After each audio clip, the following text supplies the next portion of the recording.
why would you go back into the very pain? Like, am I a narcissist against myself? Like, this is how radically honest I am with myself. And I still say it with love, but I'm asking myself that question because I'm curious. I categorically believe that sitting in my pain of trauma in different variances, not just one incident, actually unlocked my ability to build some of my businesses and to create other versions of happiness. Because the creativity and the fearlessness doesn't mean I don't have fear, I literally just have less of it, is because of me sitting in the pain.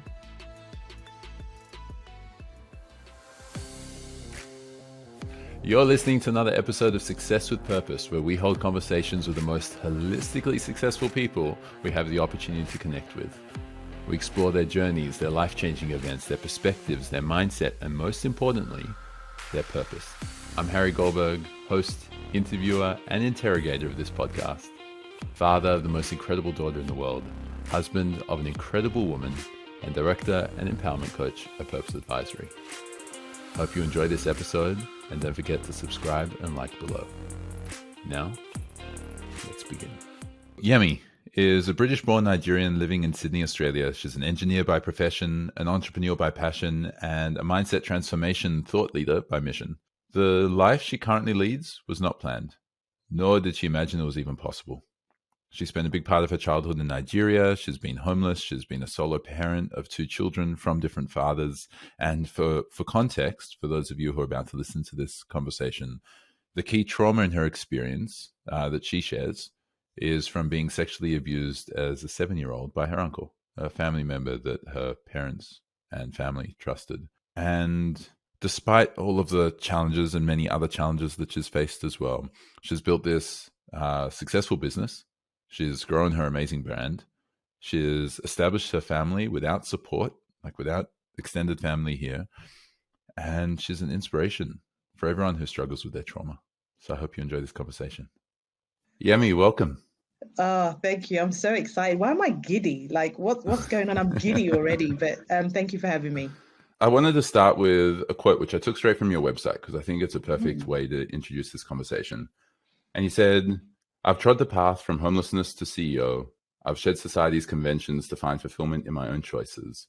I've unshackled my thinking and engineered the systems for my own success."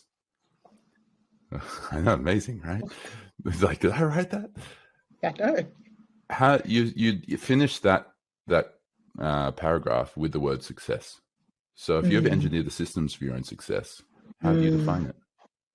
My goodness, you are not even playing. Straight in there, No, Harry. straight Straight in. My definitions of success has definitely evolved. And I think even when that was written, because my website is about to be changed because I have changed my positioning to reach more people. Success for me, this sounds so cliche, but it was living life on my terms, which means sometimes there was lots of money, sometimes there isn't money, but learning how to be happy in both is being happy in the contrast of life. That for me is success. And I've never even said it that way. And that's why I love interviews, and I'm really grateful to be invited, is because I learn more about myself. But success for me is being happy in the contrast of life.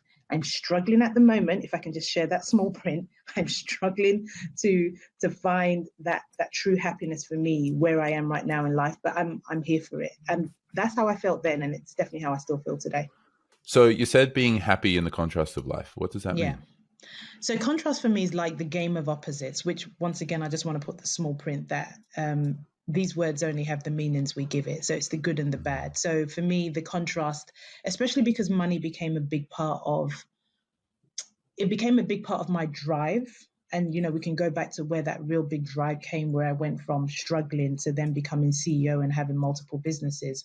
But it's like the rich and the poor. I want to be happy in the contrast of being rich or appearing to be rich, and the contrast of appearing to be without poor. Similarly, the contrast even in happiness so I now sit in sadness and really try to understand where is the discomfort.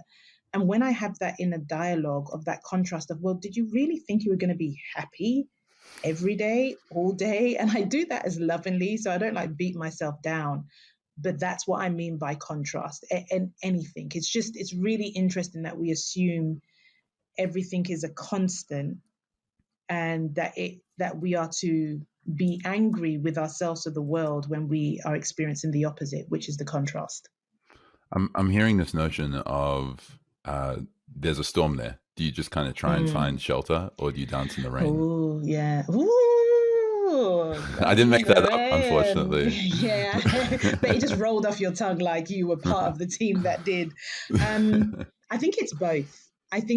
For me personally, I think it's both. There are times that I definitely dance, and then I'd get those really weird, awkward looks of, what's she doing? You know, some people even question sometimes, like, are you just trying to find the good in everything? And no, because sometimes there is shelter. Sometimes I just don't want to be seen or heard. The past 2 days was that, and that was because I didn't have great sleep. But yeah, you could, my kids could tell that I was not in a great place. So I was trying to shelter them from me, but I also sheltered myself by just staying indoors for most of the day.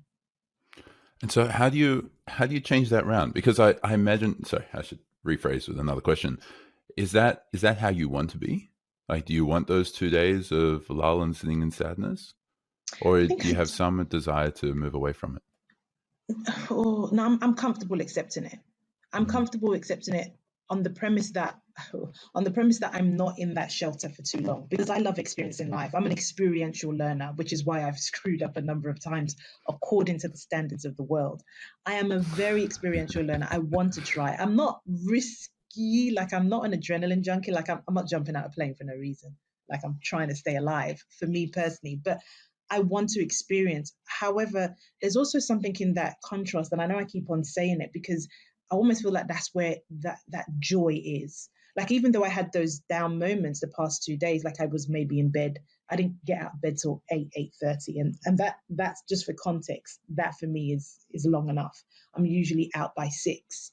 I had these conversations that were amazing, and then so by the end of the day, I do this kind of check of, well, Yemi, just remember that huge contrast you had when you were in the bed for like that first hour and a half. You really thought it was going to be a crap day. And then see the joy that's happened. Remember what that joy was. So I don't mind it. I just definitely don't want to stay in it for too long, because life is short, and I'm definitely seeing a lot more people, their lives ending. I was trying to figure out the right word, death. I'm still not 100% comfortable with it because of how loaded it is. But, I've had quite a few people pass away in the past couple of months, and it's coming back to me of, don't be under that shelter or in that down spiral for too long, because you just never know. And I want to experience joy. This is beautiful. And I don't normally share my personal experience this early in the podcast. So do tell. Yeah, you're a fun one. No, I used to always want to be 10 out of 10 daddy for my daughter. So when she wakes up and I'm about to go to a room, she's 2.5, I'd want to, for the first 2.5 years of her life, where I was always waking up with her, or after the first 3 months, I would always make sure that I get myself into a 10 out of 10 state, that she always sees that I'm like right at the top there. And then the last couple months, literally last couple of months, I've decided no, because that's teaching her something wrong about the world. That will give her at best a fake growth mindset, and at worst a sense of self-judgment. So now I go in straight away, and if I'm feeling a little bit down, if I'm feeling a little bit tired, if I'm feeling a little bit frustrated, she's learned to sense it. I share with her how I'm feeling, and then she can give me an assignment as to what to do. Daddy, cold shower. Daddy, burpees. Daddy, you got to breathe. Daddy, meditate. And she'll go and she'll put her legs in lotus, and she'll make me go. But so I mean, you're giving her the gift of being a teacher as well. Like, that's what, when you were saying that, she's, and they are, I think kids are greatest teachers, and you sharing that is powerful. I think you know this already just from some of the things you've said. There's so much power in sharing stories, and I'm glad we broke the mold and got you to share that personal bit. Because in you saying that, one of the most powerful things one of my many psychologists told me was, and I haven't even asked, I don't know, I can tell by the title you've got, probably a wide range of an audience. So I'm just going to give a heads up of this might be a bit difficult for people to hear, but I'm all about truth. My teenage daughter went through a period of self-harm, and I struggled for so many reasons to understand. And I only talk about this in podcasts because it's not really something I can really articulate in written word for now. But what the psychologist had me think about is, she's possibly seen me in all avenues of strength. And that for her, she thought, well, if my mum is doing this, single parenting on her own, then why complain about? And so that was one of her ways to express that pain. And that was a real big moment for me. I have shown strength. They never used to see me cry that often or make it clear that, it was a bit of a down day. So that was really important for me. And I'm hoping that would reach someone, that we can manage our vulnerability in front of our kids. And if anything, more so now as the world starts to go, what I think is a major paradigm shift. Wanted to share that. Thank you for sharing. Yeah, that inspires me to at least hold the course. And we have another daughter coming any day now. So Ooh. There's exciting. And so if we come back to that, like we're focusing ultimately now, both of us as parents, on how we continue to stay as happy or as successful in life as we possibly can, to have a wonderful experience of it, in spite of the challenges. Yeah. And to be able to inspire our children to be able to do the same. I think so. I mean, I talk about this thing, did you get the memo? We are passing a baton on to them, and it doesn't necessarily mean that they've got to take exactly that. And my goodness, I mean, I'm sure I'm doing some of the work in trauma. I'm not convinced we can pass exactly everything. We can give a model, but then I even have my own bias because I want my kids to also be experiential learners, because I've somewhere managed to tell myself that that's the best way to be. But I also have to be prepared to have the kid that actually wants everything by the book. They want a blueprint that they want to follow. And I think I like the idea of passing that on to them, but I'm also managing my expectations and trying to open my mind to accept that they might not want that model. And it's got to be okay fundamentally if it brings them joy and happiness. Well, thankfully, from the sounds of things, they're not going to have anywhere near the same type or flavor of trauma as what you had. And so like someone like Gabor Mate talks a lot about the wisdom from trauma, what we can learn through it. Yeah. And then a lot of people start to get to the path of, like, they hear someone who's really inspirational and they see someone who's gone from homeless or on the streets or almost completely bankrupt, and now they're this amazing person who's inspirational and they can really look up to, and they're like, wow, that person did it from absolutely nothing, and I've had all this privilege in my life. Like maybe I've been treated unfairly by having all this privilege because I haven't been able to learn it all. Do you think that not having trauma, so similar to having trauma, can stifle someone's growth? Do you also feel that not having trauma can stifle someone as well? I did a Q&A yesterday, and this came up in the small group where I said, as part of my research, but then also the participants were saying, but do I have to go through trauma to experience growth? Because there's this, phenomenon, post-traumatic growth, in the psychotherapy world. Honestly, if I take the most basic definition, distressing or disturbing event, I think if nobody has experienced that, and in my TED talk, I talk about, the grown man who refers back to the moment when his goldfish died as a 5-year-old. So I'm referring to those moments as well. Like I really am. And you said my kids, I think you said with a certainty, my kids will not go through what I went through. They might not go through the exact type of trauma, but there's a possibility they will have the experience that kind of trauma gave me. I'm not wishing it on them. I can't guarantee, but my goodness, I've been here for 40 years, and what I can see in the world, I have a lot of hope. But there's also a part of me, which is why I'm interested in different cultural perspectives of how much can we control? That little boy whose fish died, to some people right now might not be a big deal.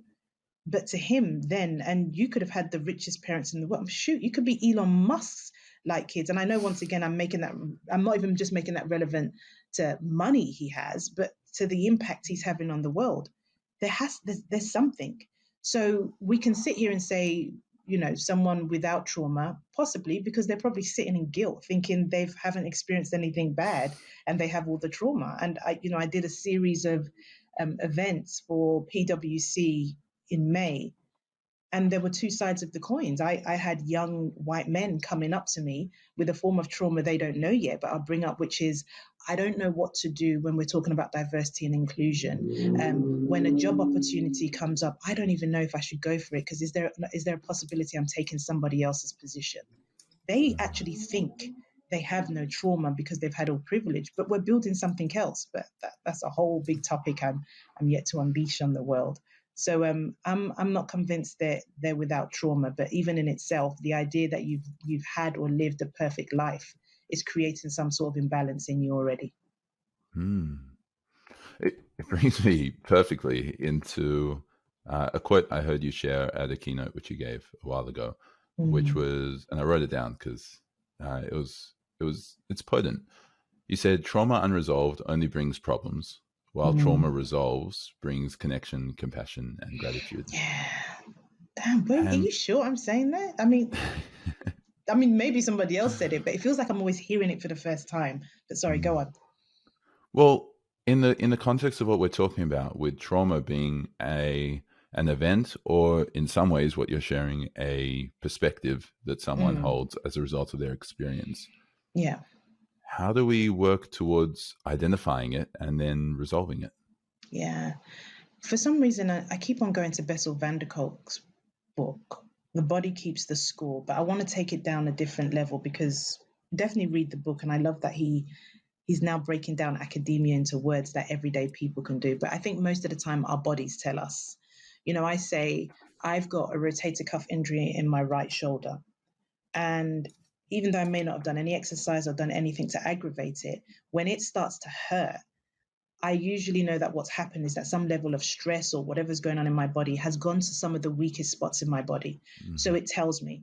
And that can usually happen, say, because I've gotten into a taxi or an Uber and I'm thinking that person looks like they're drunk. And so I start to go through trauma response of, oh my gosh, how do I get out? Does this person like Black people? I start to have all these dialogues. And so what happens is the trauma, which, it's coming, for me, that's a trauma response, but the body's doing its thing. And this is where the whole scientific element, I don't quite know. I'm not sure I need to, because that's far too much information for me. But either way, that body is telling me, my body is telling me something. Then I need to investigate it. I eventually get home safely. And I then start to have the dialogue of, what was that about, Yemi? Was it part judgment? Was it because he looked a certain way and you've associated that with drinking? So and I've just given a whole, like, people's brains might be exploding thinking, do I really have to do that every day? You don't, but I'm just trying to explain where my journey has come from. So one way people can know is sometimes your body will tell you, but most of the time we just say, oh yeah, it's just because I've got an injury. But that injury was okay about an hour ago. So what happened in that hour is what you want to be looking at. What happened in the hour in which you've noticed it? But that also means you'd have to be still. So some of us, if not all, will need to be still. And that's why a lot of people talk about meditation. If you're not into the meditation or prayer, are you just still enough? Are you walking in nature and just getting curious? I mean, this is my positioning. It's the work I've always done, but I've given it words. It's to be rebelliously curious. Be rebelliously curious about everything that's going on in your body, if you can, because sometimes our mind is very complex, but your body will show you stuff. Your body will give you a rash. Your body will seize up when you're in the gym. Your stomach will hurt from eating foods you've been eating all along. I'd say get rebelliously curious and start to ask the questions and go back. And if you don't get it, don't be mad. I almost promise you something else will come up again to what we call re-trigger, but really it's an invitation to look at it more deeply. This notion of re-trigger versus an invitation, I love that reframe. Yeah. I have a friend who was a monk for 10 years. He was on an earlier episode of the event as well. And I've run a meditation mastermind with him too. I learned more from him than I was able to teach to the group alongside him. It was amazing. Wow. And there's this beauty of recognizing that anything which comes up is not just emotional, like not just when it's an emotional trigger, but a physical trigger. There's something that's come up within us. Yeah. And my question to you from that story is, why, when you start to tense up, when you're in the taxi and you're in this state of stress, why wait till you get home in order to reflect on it? Why not reflect on it during the experience? Good question. And sometimes I do, but in this particular incident, I was in a, you got the fight, flight. I think I was in a fight mode. So it was be ready in case, don't get me wrong, some people are going to be comical, but my mind is extremely theatrical when she puts her mind to it. I'm already thinking, what happens if we fall over the harbour bridge, and should I get my seatbelt ready to take it off because I've got to watching far too many movies. But I'm doing this at lightning speed. And so I'm still in the fight mode, and that's the reason why. And then something will happen, I'll get over the bridge. And to be honest, the bridge is more about the fact that I can't swim. So it's not even about the fact, so this is all the things, but I've tied it together. I can't swim, so I start to think of my livelihood, and I'm thinking, shit, kid at home, my daughter's 15 to their son, what would they do? I go through all of that. And this is all from just assuming someone is inebriated while they're driving. I get over the bridge and I'm no longer in fight or as much as the fight mode. And then I start to think. So that's sometimes the reason why I don't, because we're still doing all of it. It's the same reason why people go to work and there's conflict. Very few have the skill to just pause midway, say, shouting at a team member or, one of their juniors, is because they're still in fight mode. I'm fighting for them to realize I am the boss. I'm fighting for them to realize that I'm actually quite intelligent. They went back and sit down and thought about it. It's probably something to do with, maybe they didn't get the degree they were meant to get or something else. It's never really to do with the incident. My partner, he's not here, he can't hear, but when he drives, there's more road rage than I'd like him to have. It's not overly bad, so I definitely don't want to paint him in that light. But I think a lot of us with elements of road rage is the concept of people taking advantage of us as we see. If you're driving and someone cuts you off, and even though there was no accident, you can see people going on and on and on. It might be an accident and happened in the past, and so that's re-triggered it. But is that an invitation to do some of their healing work to figure out a different way to respond to similar incidences? And so it sounds like there's this element of being reactive in the moment. You're in fight, flight, maybe freeze. And there's this element of being kind of responsive. So after you've seen it, you choose to step away or at least stop what you're doing and find stillness. Yeah. What are most people that I speak to want to avoid that even happening in the first place. They want to avoid getting to the point of where they're shouting at someone. Yes. Yeah. Like they want to get to the point where they don't end up having road rage, or they don't end up fearing that they're going to go off a bridge because they can't swim, right? Like they want to avoid all of that. So how do we preempt it, or how have you found ways to be able to preempt it? I've probably found an anchor. Like I was telling people, I think back in the day I used to rub my ear. So most of us, I think, have this. We have a quirk of some sort. We all have it. For me, sometimes if I start to get a headache, I find myself like rubbing my eye, and that usually is my first sign that your brain's about to go into overdrive. So I use that as an anchor, and this happens a lot with neuro linguistic programming. So that's my anchor. So I think just start to monitor yourself of things you do. Sometimes I touch my wrist because I've got a tattoo there, and I've just done the work like a muscle, and that's my reminder. And then I figure out what I need to do. I've got a certain breath work. People do breath work, but the one that works the best for me is I did this in Sedona in Arizona, where I kind of breathe through the back. It almost feels like someone's opened up a balloon and it deflates me inside, and that's what I do. And when I do that, it's weird, I kind of see more clearly. That is probably the best way that I've done it, is to find an anchor, either the natural ones, places on my body I go to, or I literally do that breath work to just bring myself back. But that's the one that works specifically. And I think it's possible. I facilitated a workshop a couple of days ago, and I was interested that some people, you could really see them saying, but why?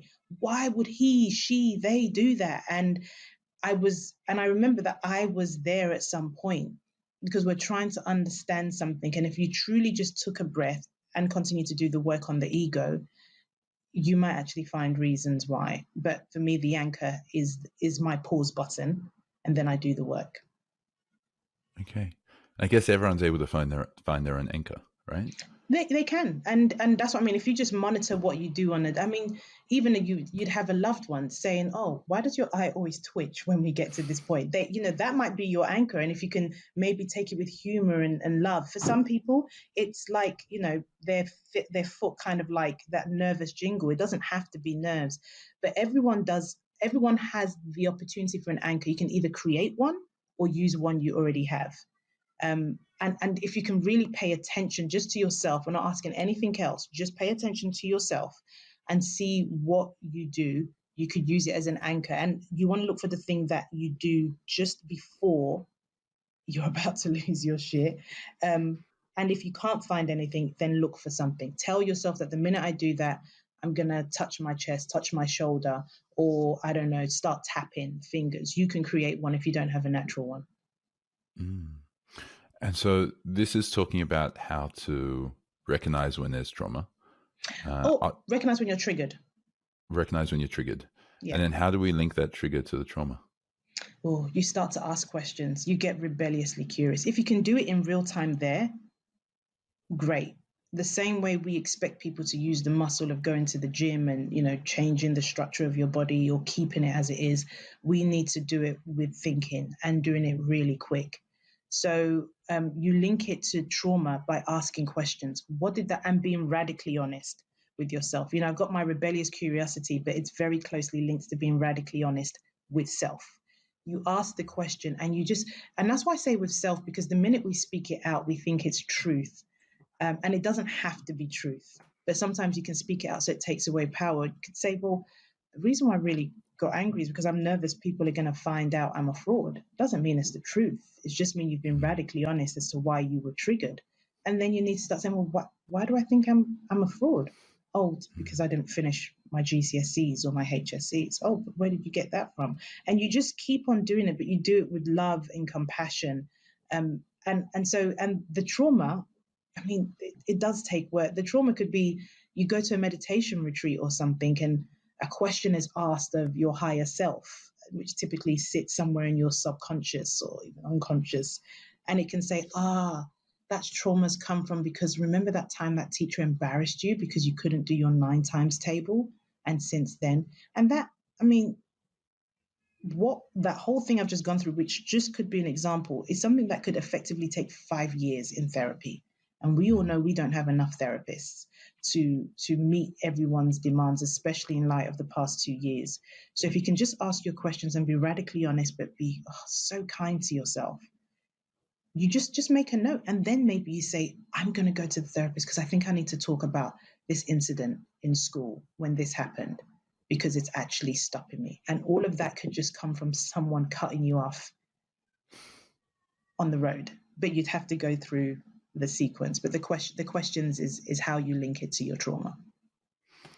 I guess that most people really struggle with this idea of being honest with themselves and kind to themselves at the same time. They feel as soon as they're hearing the honest truth, which is often really hard to hear, really, really difficult. It's why Brian Katie calls her whole process the work. It's why it's the work, because it's not easy. And I imagine a lot of people are really struggling with this idea of how do I be honest with myself and kind with myself as well. I feel almost sad with that. It's a huge ask. I want to be honest. Because remember, sometimes we don't know what we don't know. Like there are some things I don't even know. So I'm speaking to a friend and we're talking about race because I don't want to talk about race, but I now know that if I don't talk about race, who am I waiting for to talk about it? So I'm going to have to sit with that discomfort. But I was talking about race to a friend, an Australian lady, and she said, can I give you my perception? And she said something to me. And my inner being knew she was right. However, I was uncomfortable. And I shared my discomfort with her and said, yeah, I'm uncomfortable because I'm thinking, why is a white person telling me how I feel as a black person? Forget the fact that I think what she said was right, but at least I've done that growth. So that was a level of honesty that, thankfully our friendship allows for that safe space. But because it's challenging some belief systems. And so of course it is. It's uncomfortable. But the minute we acknowledge that and realize that we're no longer in the world where you have to be punished for not knowing or being honest with yourself, that you can actually just, then say, what's the next step? Is there anything I need to do with this, or can it be left alone? The kind part is also hard because of punitive punishment. I'm still trying to get my head around, and the race conversation has got me thinking more about and trauma actually about punitive punishment. And maybe this is the time for the paradigm shift. What does it look like if we don't feel people need to be punished? Sadly, we lost a few teenagers somewhere in Sydney. I forget Buxton. It's been in the news, and I'm reading the media article of the gentleman who was driving the car. And it's weird. Maybe it's how I was reading it. In the headline, rather than mourning the loss of those who had gone, there was a big focus on, and he has been arrested. And he's been, and I was reading that thinking, what's going on in my mind? Am I reading this and meant to be happy and satisfied that there has been punitive punishment and justice attached to loss? And then it takes me back to Hollywood movies, even Disney movies, where there's got to be a good and a bad. So I'm still trying to reconcile this. I think kindness comes from the way we have built systems, that the only way to create fairness is to make sure there's some sort of punishment. And so sometimes we punish ourselves. We're unable to be kind to ourselves because undoubtedly we've done things that weren't sensible or right. So there's a lot. Great questions. I've never had that question or even had to give words to it or language. So you're saying that a lot of people try to avoid inner pain by creating these systems of it's all okay because that person's being punished. Correct. That's the outside, but I'm even talking back to self. Like you asked the question, why do some people struggle to be kind to themselves? And that's because we've grown up watching that punishment is part of getting something wrong. Bearing in mind that my version of wrong might be different to your version of wrong. You know, I punished myself when I got divorced. Partly punished myself because, and it was part of running to Australia. It was important. I moved to Australia on my own with 2 kids because I had not followed the memo. I had 2 kids to different dads. I was about to be divorced, and part of my punishment was to exile myself. I don't think I sat down thinking that, but I told myself at some point, well, you just got to deal with it. My goodness, you know, this is shame. And I do that because I think I've done something wrong, especially having grown up in the Christian faith. And that's what I mean by the being unkind. Is because of what we've seen. And I'm saying, okay, it might have worked then. Is this an opportunity for us to change the narrative?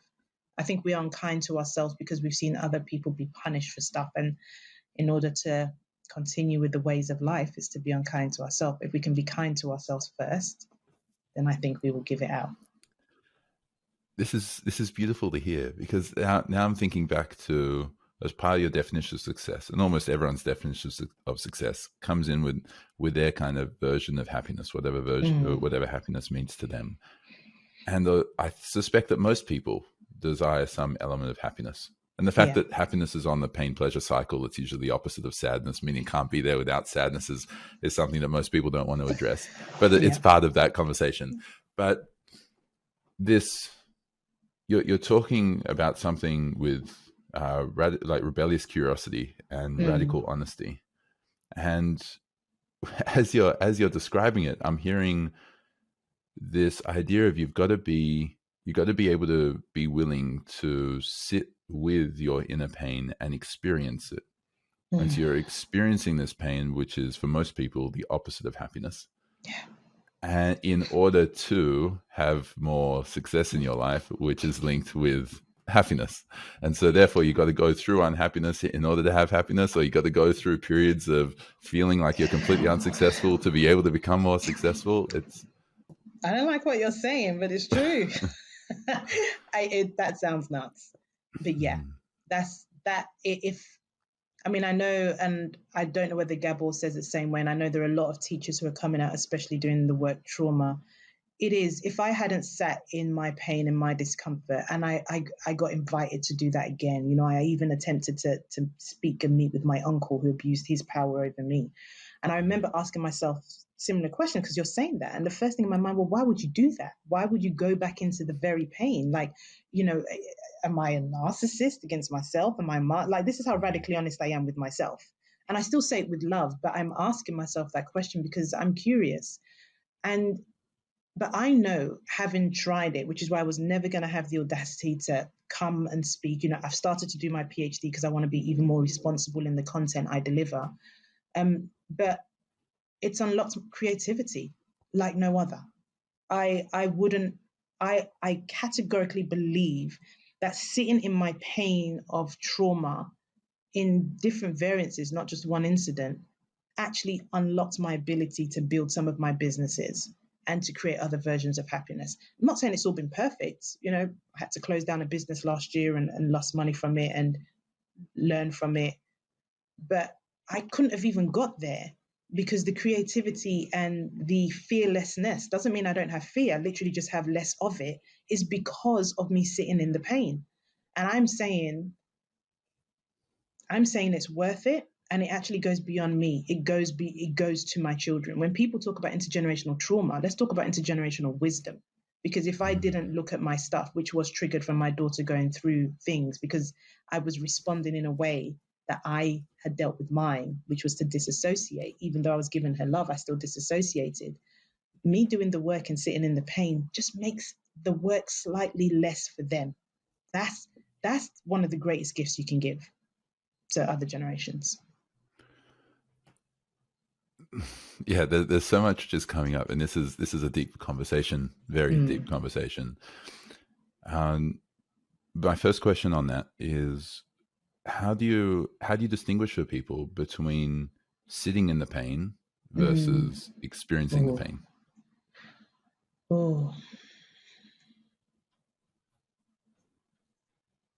I'm searching my brain because I'm trying to go into my research, but I don't think I'll do it justice yet because I'm just about to do my confirmation for first year, and the literature still needs to be all put together. Sitting in the pain, experiencing the pain. Now I'm just going to sit with the words you've given. Doesn't necessarily mean I've read this in any context. To experience the pain for me means to relive it. And this is, so part of my research will require me to do a documentary, and I have to put in an ethical, well, I need to undertake ethical consideration of making sure that I don't make people relive it. And for me to relive it means you're going through the same visceral moment in time of when it happened.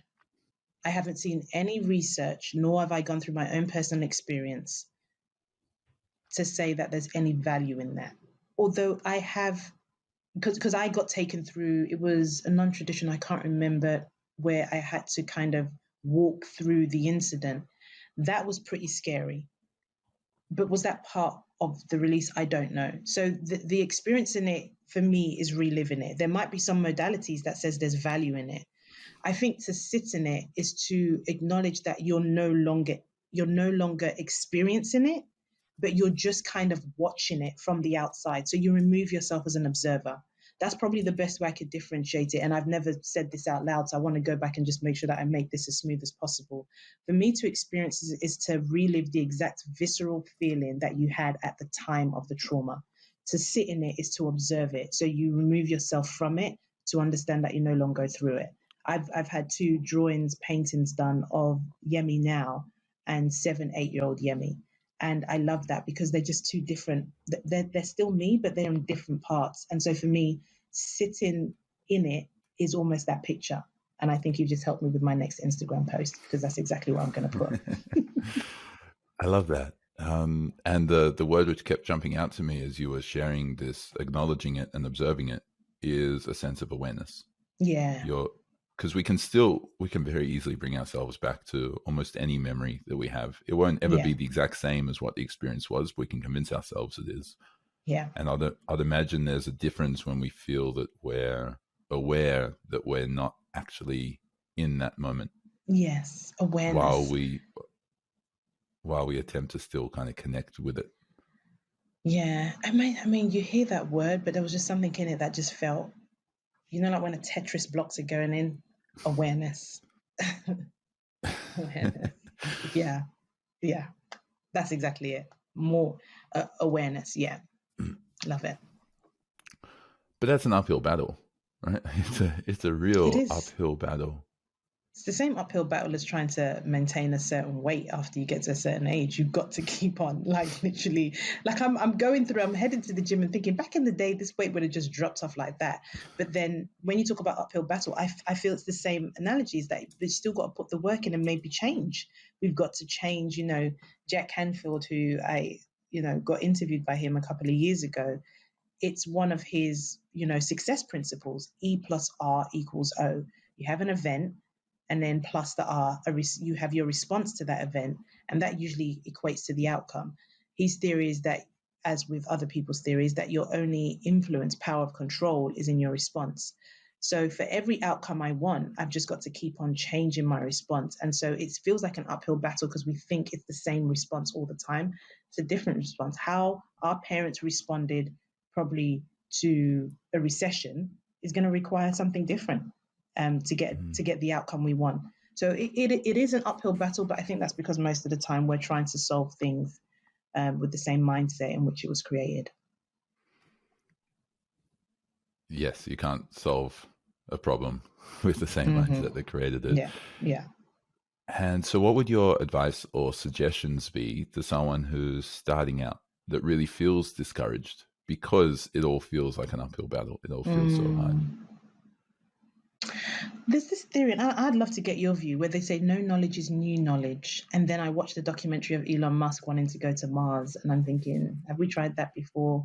But there is a part of me that feels he's actually just using the same information that was around, but with a more advanced level. So he's building on stuff. And so the advice I'd give to people is, I promise people have done it before. If you even just ask, even just 6 people, what they call it, 6 degrees of separation or something. Even if you just chose 6 people to speak to find out if anybody has been in your same situation in any stage of your life and have achieved the outcome you want. Modeling is one of the most powerful things ever. I use it all the time. Whenever I think, I very rarely say I can't do that or never. I very rarely say that because someone has. When I moved to Australia, the first thing was, oh, Yemi, how they feel about Black people, don't go. And all I had to do was say, have you ever been to Australia? And their response was no. So I wasn't even getting this from first access. And then I thought, well, why do I think this is difficult? Well, because you're going over there with no family. And I remember speaking to my brother and he said, yeah, but you've got to remember that a lot of the people in Australia, their families at some point came on boats. They didn't even speak the native language. They definitely didn't have a degree certificate that you have. So, and I don't say this, I really want whoever's hearing and whoever's struggling to really hear me when I say this, is that really gave me the strength to come through. Someone has the same baseline you had, and there's a possibility you even have more access to resources, even if they are internal. And you just build on that. I think most of us are thinking we need to do things from scratch and create this shiny thing. No, we just need to build on the knowledge and the wisdom that's already there.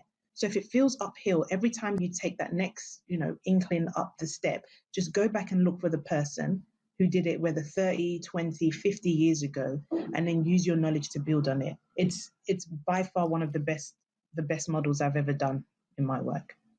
I love that. I love all of that. Everything which you just shared, because something I've been, a big part of my experience has been in recognizing that I haven't gotten to where I am off the back of me, like off the back of my own doing. Like there are tens of thousands of years of history that have gotten me to where I am, or billions of years of evolutionary history that have gotten me to the point where I'm able to have a conversation like this, or where I'm able to even address something, right? And I don't think whoever's listening to this, if you have the capacity to understand what we're saying, or at least even be able to understand the words or translate the words, like you're already eons ahead of where many of our ancestors were. Yes. And there's this notion of, I think I've heard it phrased as standing on the shoulders of giants. Giants, yeah. And we feel like these huge leaps and bounds that we make in our lives are all because of us. I did that. I'm the one who did that. Look how amazing I am. See, I made these great financial decisions. It's like, yeah, well, because you weren't from a place of absolute stress when you're making a financial decision. Of course, it was easier to make it. And the reason you had that situation is because of how much more knowledge there is. And also because of my personal experience. I've been privileged with both the means, but also with the education. Yeah. Part of it's because my personality, another lucky factor, has really been open to accepting wisdom and knowledge from others. And so there's all of this luck that has gotten me to where I am. And yes, I've made some great choices, and I've got to congratulate myself on that. Well done, Harry.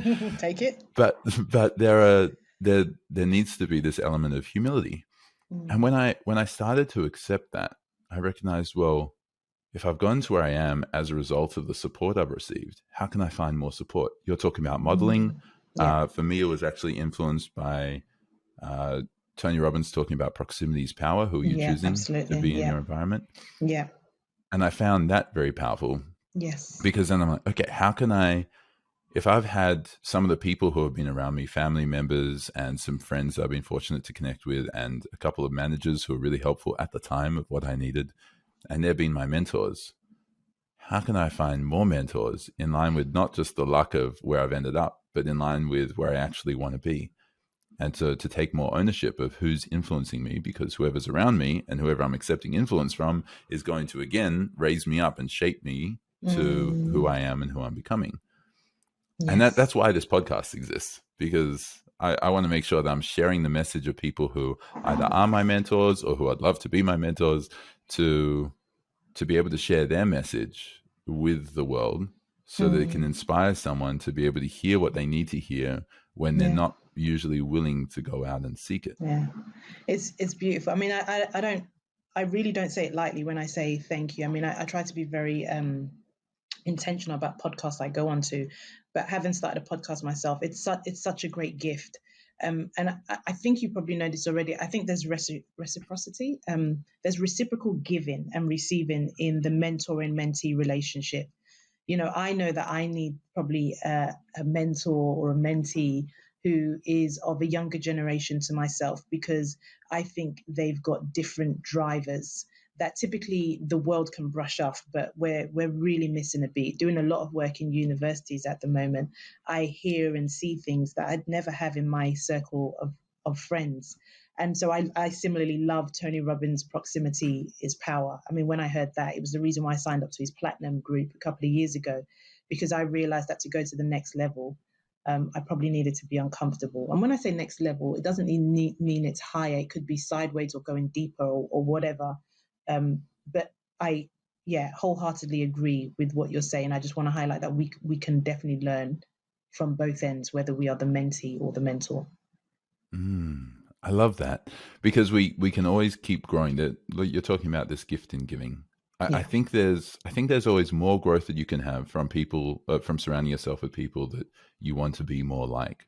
But at the same time, you're only going to be attracted to the right people who can mentor you or can model you, or who are happy for you to be around them, are only going to accept you, because subconsciously they want to make sure that you're going to be someone that's going to do the same thing. Yes. And so I think that this act of giving, or being open in order to give more, and I'm not talking about giving money or even giving time, but giving a sense of energy, a sense of comfort, a sense of support, a sense of privilege. It's almost as if that's what we need to be, that's what we're called to do. That's what we need to do more of. Can you make it happen? Like, please, I'm working can on you it. just you're working. All right, let me know. You're here because you're working on it too. Yeah, but I think for me, I'm now in the decade of collaboration. So when I hear this and just having this conversation is bringing me joy. So I'm you're speaking, and I'll tell you right now that my brain is sometimes in a different place, thinking, okay, you're experiencing joy right now. Remember that. Okay, now come back to it and stay with it. So love what you do, and I definitely. Yeah, decade of collaboration. Let's see if we can do something together, because I definitely love everything you are doing and just how you talk and think, and I do want to highlight now, whether you're going to gush. There's something about divine masculinity that I see in what you're doing, and I really want to applaud you for that. So thank you. Thank you. I don't feel deserving of it, but I'll be open to it. So thank you.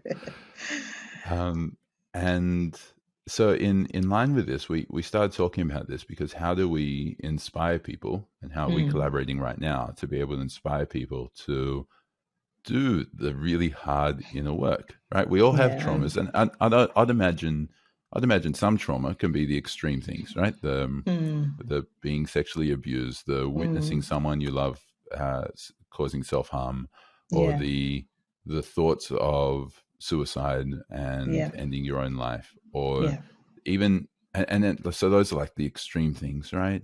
And then I'd imagine it goes down to even just the small things of, you judged yourself because there wasn't food, like there wasn't enough food in the fridge because you didn't go and buy the food. It's like, well, like that's a form of trauma, I guess. Yeah. Someone berating you or someone smashing into your car, even though you're Yeah. completely fine and insurance paid for it and everything, it can all be Definitely a sense of traumatic. trauma. Yeah. So there are all these little bits of trauma which we have in our lives. How do we help inspire people to continue to address them and be aware of them? Is what you're talking about, is to sit with them rather than to relive them. Yeah. What do we do? I think the word desire comes to mind when you ask that. I think we all have desires.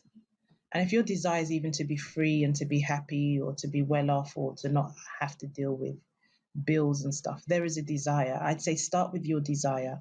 And if you could take my word for this, and if you don't, which I understand, maybe go and do your own investigation. Looking at your trauma will help you towards that desire. I feel the link is huge. I look at David Attenborough's documentaries that he does, and that's my intermediate dream in the next 3 to 5 years, is to start doing documentaries on the concept of cleaning trauma, but really add in research, science, emotion, social psychology, maybe not social psychology, but social cultural norms of that link between cleaning our trauma and realizing our desires. So if anyone is struggling, let's go with the part that brings you joy. What is your desire? Whatever your desire is, I'm giving you the invitation that cleaning your trauma will actually probably enable you to achieve that desire more quickly and more joyfully. And to be clear, we're talking about desire as, for some people, that's moving towards pleasure, and for others, it's moving away from pain, right? Yeah, correct. And so I guess for some people, it might be as simple as going, I just don't want to feel this terrible anymore. That's what I desire. I desire the absence of this pain. I want to get out of the hole. I don't care about climbing the mountain. I just want to get out of this ditch, please. Yeah, and I love that you picked that up, because you're right. Most of us, when it comes to desire, we're even running towards pleasure or we're running away from pain.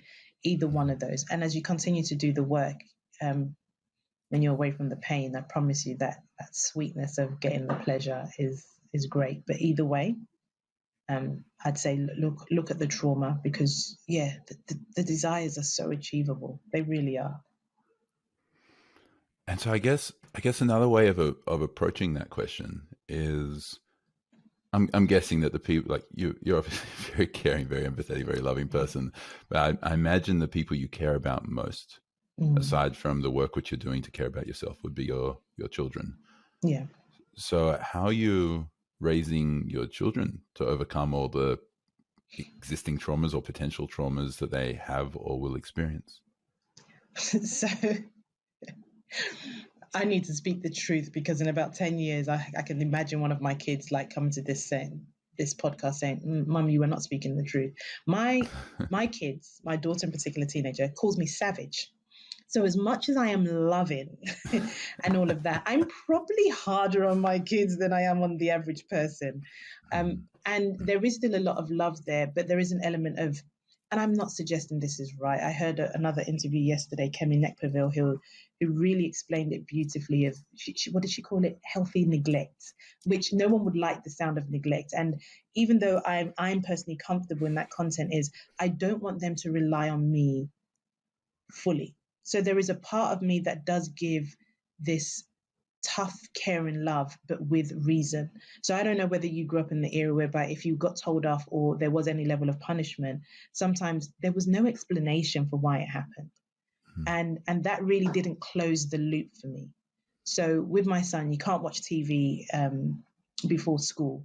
And I'm pretty confident this dude is sitting down like it's the most traumatizing thing in his life. And for him, it probably is. Like, he's literally saying, Mum, I am bored. This is all of 33 minutes before, but I'm explaining it, and I'm not explaining it as an finger in the air. I'm changing how I do it.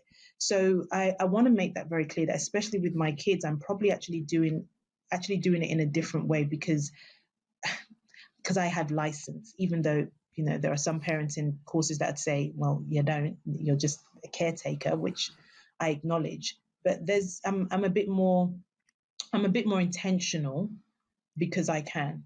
So when things happen, I tell them it is absolutely okay to be sad and to be hurt. But one thing I want you to do is to learn not to let that bleed into other people. You can tell me, Mum, I'm really hurt, I'm upset. Because what would happen in every household I've been in is I'm upset about something. But then when a loved one comes into this hurt bubble, they are going to get annihilated because I, for some reason, can't separate it. I haven't done the work. But now I use the words of, I'm not in a great mood at the moment. It's got nothing to do with you. I just need to go lie down. If you want food, it's over there, it's there, it's there. And so that's really what I'm teaching them, is to have the emotion, but can we find a way to deal with our trauma without bleeding on others? I use more appealing words than bleeding, but I wanted to do it for point. So it's, yeah, I guess I just wanted to be open and honest, because I am different with my kids. And sometimes there is the tough of, okay, I appreciate that bothered you, but I don't think it's that big a deal. I'm fully aware that they may grow up and say, that time when I came back to you crying that someone had taken my ball and you kind of just brushed over it. I have to be prepared for that, because I don't fully understand, but I want them to know it's okay for them to be hurt and upset, and maybe have a conversation afterwards. Just don't bleed over everybody else. I'm thinking back to something from one of Dr. Laura Markham's books, which is she talks a lot about parenting. Yeah. And she talks about the first step is that you need to be able to self-regulate. Yeah. You need to be able to control, or that's not the word she used. I think manage your own emotions. Is what she says. Yeah, sounds about right. Yeah. Before you're able to really empathize and then coach your children through theirs. Yeah.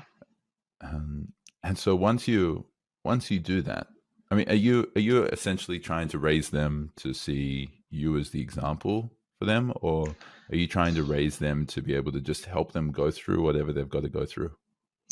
Both, but definitely not to see me as the example, but to see me as an example. There are many views. I can't. It's part of the reason why I struggle, having no family now. Back then, it is what I needed to be on my own, is because they only see me, and I know that's not good. I know it's not good, because we see our family, or especially our parents, as our whole life. And I think it's part of the disintegration of society, is that we've gone, and I did grow up in that community feel in Nigeria, little parts in London, and Australia seems to be the most isolated I can be. So I'm trying to now rebuild my communities. But to definitely see me as an example. My son has just come back from being in the States for almost 2 years. So he's been without me for almost 2 years. Was it absolutely gut-wrenching, heart-wrenching? Did I miss him dearly? Absolutely. But it was the only thing I could do to create some sort of balance, because that's where his dad lives. And if I'm talking about challenging paradigms, and I'm all for gender equity and equality, when he asked if he could have him, I had to sit with the discomfort and work on it. But also because I don't want him to just be me. I don't. I actually really, really don't. Not because I don't think I'm great. I'm bloody great. But I love the diversity of life. I just have to learn how to self-regulate when someone acts in a way that I don't want it to be. So I guess I thank you for that invitation, because I definitely don't want to be the example. I want to be an example. But then for them to create their own as well. I did a permaculture course a couple of weekends ago with my partner, and I didn't think I'd be interested, which is just this understanding the principles and design of plants and animals. And it was so interesting to just see biodiversity of nature, something that we have referred to as a thing, as opposed to potentially a being. And that's what I want to cultivate in my kids, which is, you're going to have a way, but does it work for you? Does it work for your fellow humans and environments and animals? And if it doesn't, then I'd say do the work. But I'm just an example. Keep your eyes open for other examples. Which is similar to It Takes a Village, right? Yes. It takes a village to raise a child. 100%. Yeah. And yet some of the people in the village, you don't want your child anywhere near. I know. I know. So in what ways do we help our children understand? And when I'm saying help our children, I also mean help ourselves. Yeah.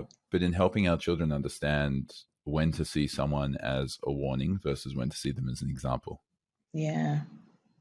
I don't think I've even got to that yet. And that might be me being put on notice. Because if I go back to the permaculture course, apparently when foxes come in, so you don't want a fox to come in your like hen, wherever your chickens are. But I can't remember which one it is. Is it cock or spaniel? There's part of the whole I'm going to get this wrong, but there's some animals, I think it's chickens in particular, when a fox comes in, they scatter. And apparently foxes love that because then they just have to find the weakest one in the link. But then there's another part of the same kind of like poultry, that kind of, family where they actually all come together and they create, and I go back to some of my research already, that there are indigenous cultures that if, say, there was these older animals that were huge in the day, all they had to do was come together, and this is where they did a lot of their dance movements, and it just showed unity. So what, I can't remember the question, but I felt like this was one of my answers for it, is to get the children to, yes, understand their individuality, but I also want them to be connected. I want them to be connected with other people, and they know they'll be connected by heart. There's something in the heart, and this is what I haven't had the conversation with them, but this is what I'd want to teach them. And you will know when something feels right or wrong, and sometimes you might be off, you might be wrong, but if you can come back and kind of self-correct it, you're good. But I want you to be connected, but be connected by those who are kind of not thinking the same as you, but want that same universal thing, which is love.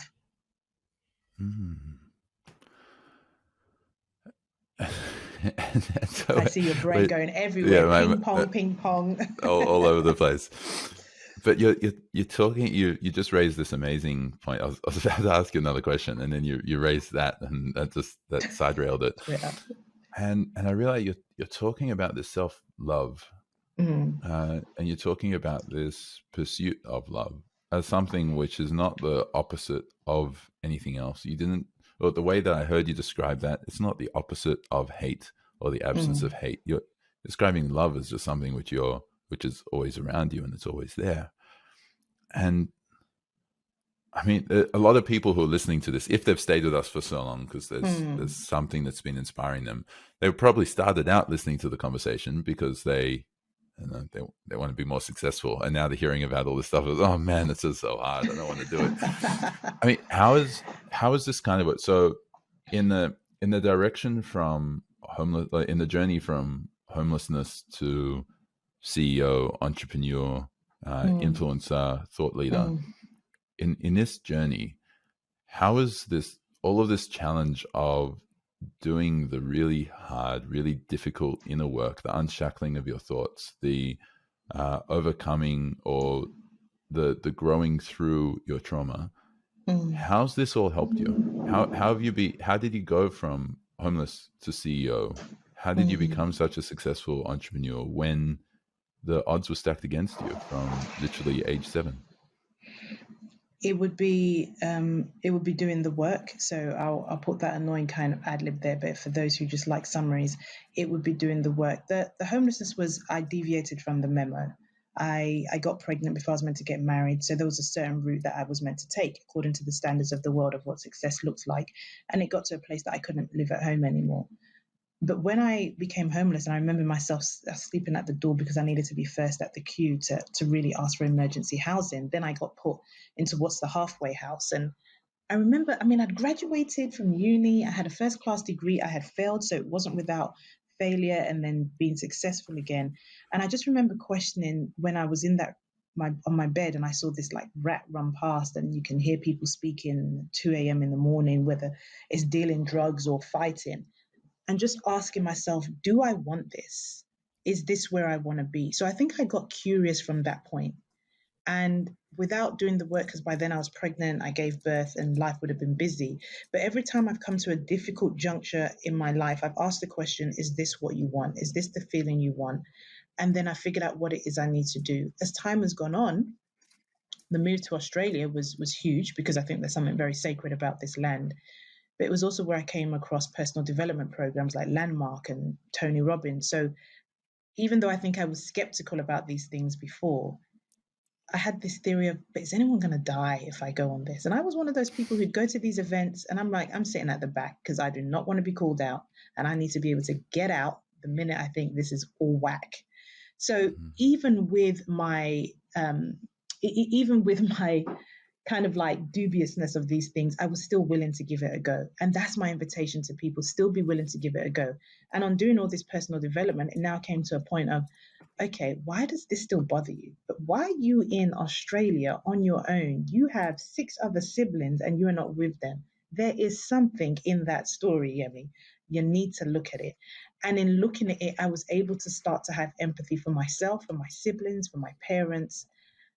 And I have to be honest, if I was going to link it, it changed my view on fear, risk taking. And it was from doing that work that I was like, I think I can open up a consultancy. I think governments will want to do work with me, regardless of whether I'm a woman, man, non binary. I believe, and I started to look for people who had done that in the past. I think of the women on Hidden Figures who went to the judge and said, I know colored people can't study in the same classrooms, but imagine if you were the judge that allowed me to go on and I worked on NASA and all sorts. Like I go back, that's why I watch movies, because there is something in the history that gives me strength to carry on. And so I did that. I did the same when it was time to open up my gym. I want to open up a gym, but not in Sydney where I live, in London. And it's because I visualized the Rasta man on his steel drums. I visualized the community. Like, I'm really big into visualization. But I don't think I could have done that if I hadn't started to work on my worthy story. And I didn't think I was worthy based on my trauma.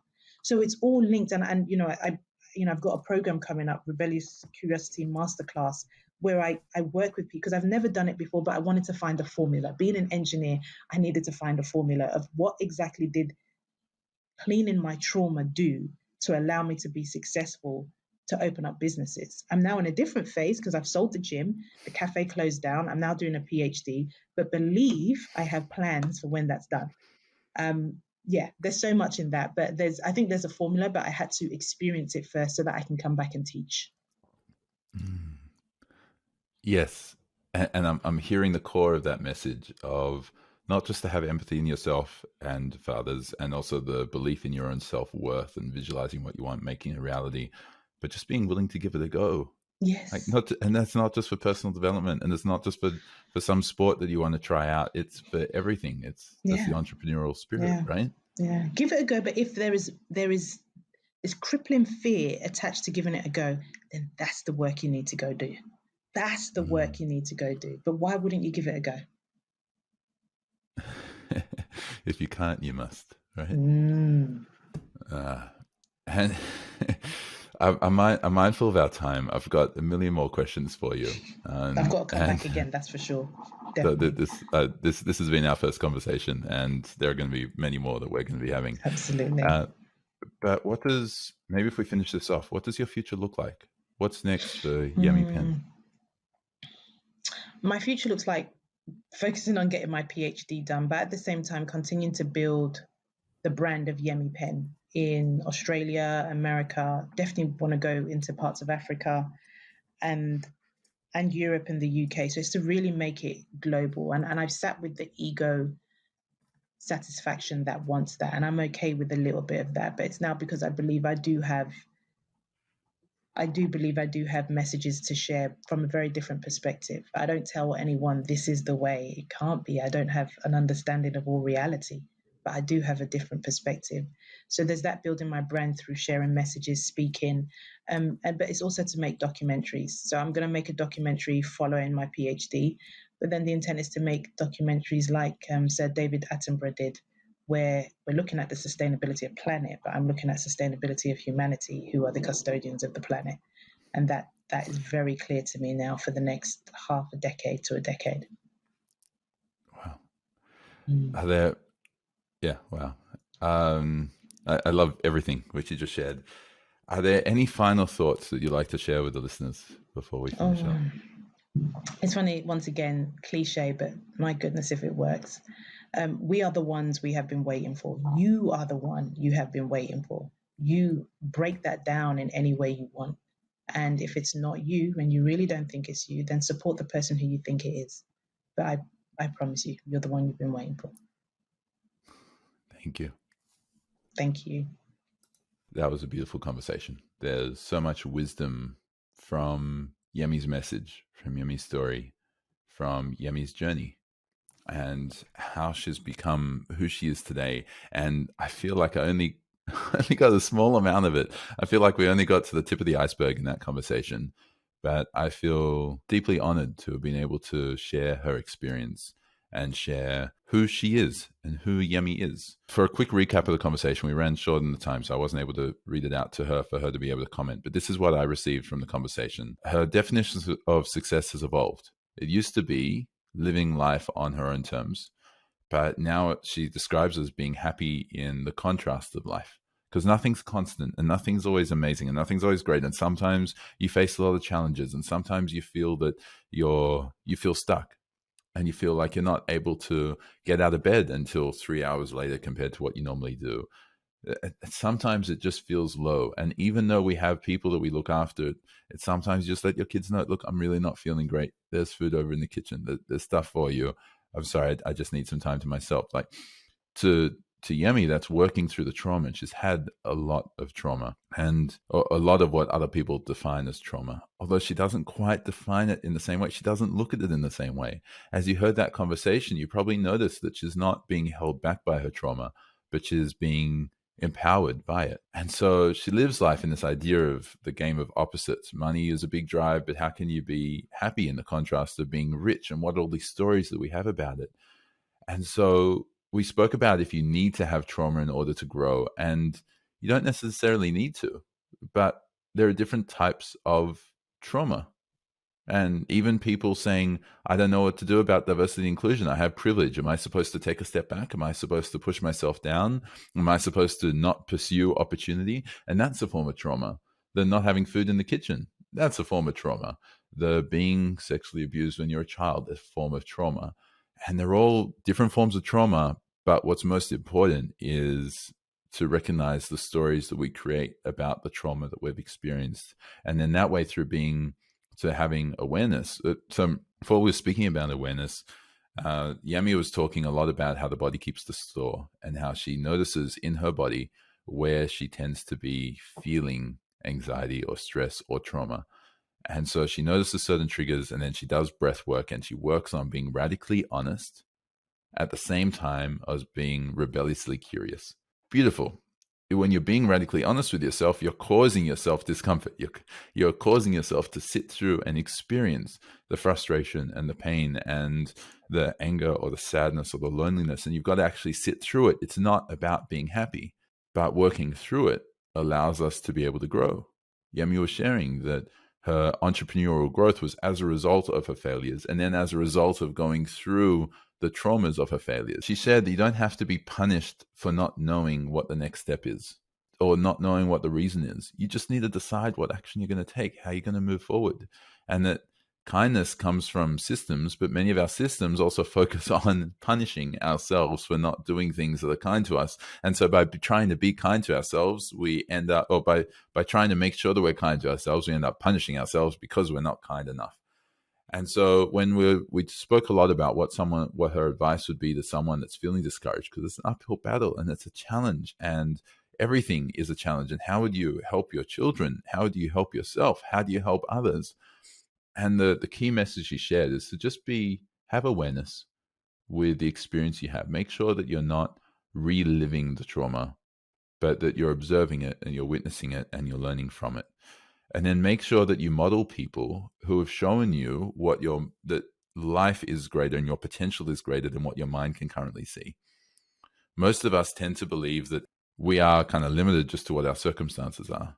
But when you have amazing, inspiring people out there who have done far more than what you have done and have gone far further than what you've believed you're capable of doing yourself, then you suddenly have an example of what's possible. You learn language because other people have shown you how to speak it. You learn growth because other people have shown you how to do it.